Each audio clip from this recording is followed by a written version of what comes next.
Hi, this is Sharon at fitinfun.com, and I'm showing you something on my Google Analytics that popped up today, September 29th, 2013.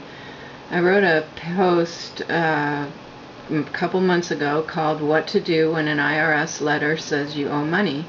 And my point of writing that is that I am an accountant. I've been working in various companies for 30 years, up until the last couple. Most of those were smaller businesses, and many times they end up having some kind of problem with the IRS.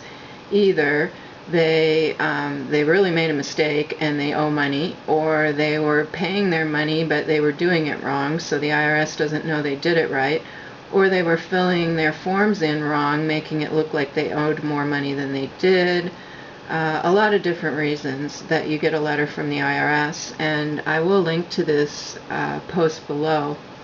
And the upshot of that post is that you just need to be proactive and call the IRS number that will be on your letter. Be pleasant, professional, polite, and figure out what's going on. You're talking to humans. I don't really care what's on the news. I have experience with dealing with the IRS, and every time I made a phone call and talked to someone, I've never had to say, let me speak to your supervisor. I've always gotten really good people that try to help me.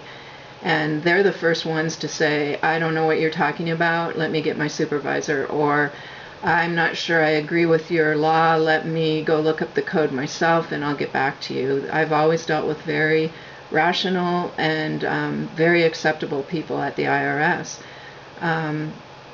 I've never tried to screw them over or lie to them, so therefore I think I'm in a certain category. But today what hit me is this search, and what you're looking for is a person is trying to find out what's happening with an IRS letter, and the search, that term that they typed into Google, is getting a letter from the IRS. Does this make you a bad person?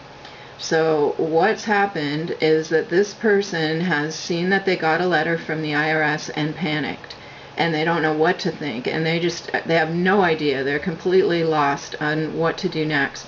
And the first thing they think is, oh my God, I got a letter from the IRS, maybe there's something wrong with me.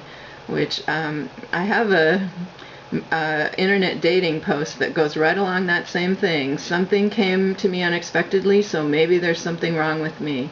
And that is not true. There's nothing wrong with you. You may have made a mistake. As long as you did not try to be fraudulent, no, you are not a bad person. And I do have a second post for this IRS letter situation regarding some expansion of the points that I made in the first one, and it's coming up probably by the end of October. But I just wanted to make this video right now and reiterate that the IRS personnel, especially at the first level where you're making your first phone call, these are just people that are there. They're a bunch of accountants. They're just trying to figure things out like you are too. So please don't feel nervous. Just make the call, and I know you'll feel a lot better, and you are not a bad person. I hope you're fitting in fun like I am, and that you're accomplishing your goals and dreams, or at least getting toward that path. Thanks for visiting.